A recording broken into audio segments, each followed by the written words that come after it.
सदस्य शामिल रहे। सोनिया गांधी की अध्यक्षता में ये बैठक हुई है। आमतौर पर यह बैठक संसद सत्र के दौरान एक बार आयोजित की जाती है, जिसमें पार्टी अध्यक्ष संसद में उठाए जाने वाले मुद्दों पर चर्चा करती हैं। लेकिन हाल में हुए 5 राज्यों में विधानसभा चुनाव में करारी हार का सामना करने के बाद कांग्रेस संसदीय दल की यह पहली बैठक हुई है।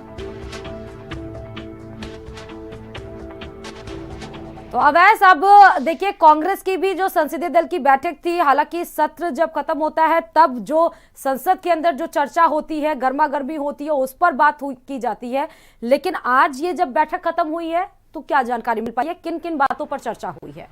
देखिए, ये कांग्रेस की बैठक जो है वो अपने आप में बहुत ज़्यादा महत्वपूर्ण है, क्योंकि ये बैठक इसलिए भी अहम है क्योंकि G23 के जो ग्रुप के 3 राज्यसभा सांसद हैं, वो अब राज्यसभा से रिटायर हो रहे हैं। ऐसे में आखिरी बार संसदीय दल की बैठक में वो राज्यसभा सांसद जो हैं वो पहुंचे थे बैठक में। तो इस लिहाज से भी ये बहुत महत्वपूर्ण बैठक थी कि कई कांग्रेस के नेता जो हैं वो रिटायर हो रहे हैं राज्यसभा से और उनको फेयरवेल जो है उस बैठक में देगा। हालांकि बैठक में इसके ऊपर भी चर्चा हुई कि आने वाले दिनों में किस तरह से जो संसद का बचा हुआ सत्र है उसमें महंगाई के मुद्दे को उठाना है और जो सांसद हैं वो किस तरह से अपने क्षेत्रों में जाकर सरकार को, चाहे वो राज्य सरकार हो या केंद्र सरकार हो, किस तरह से घेरेंगे।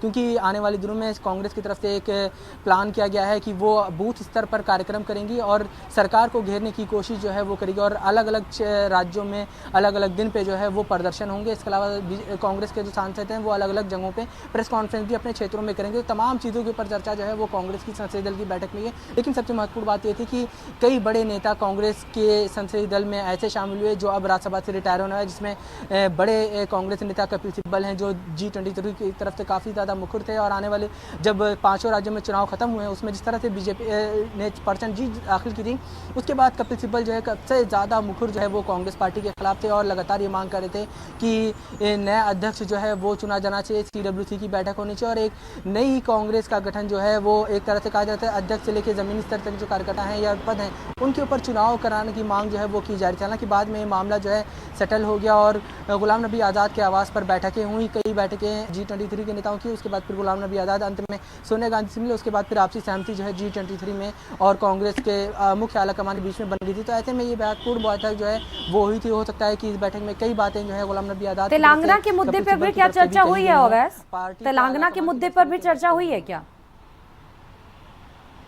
बिल्कुल, आने वाले दिनों में कई राज्यों में चुनाव भी होने वाले हैं। ऐसे में संसदीय जब होता है तो सभी सांसद जो हैं एक साथ आते हैं। तो क्योंकि कांग्रेस की अगर इस बार सांसदों की बात करें तो सबसे ज़्यादा साउथ से ही सांसद आते हैं। तेलंगाना में आने वाले दिनों में चुनाव होने वाला है और राजस्थान में होने वाला है, गुजरात में होने वाला है। इन चुनावों में भी हो सकता है कि पार्टी, अभी हमारे सूत्र जो है कन्फर्म नहीं करे, लेकिन हो सकता है कि बैठक में इन चुनावों आने वाले चुनाव बहुत बहुत शुक्रिया तमाम जानकारी के लिए। अब रुकते हैं यहाँ छोटे से ब्रेक के लिए, वापस लौटेंगे। देख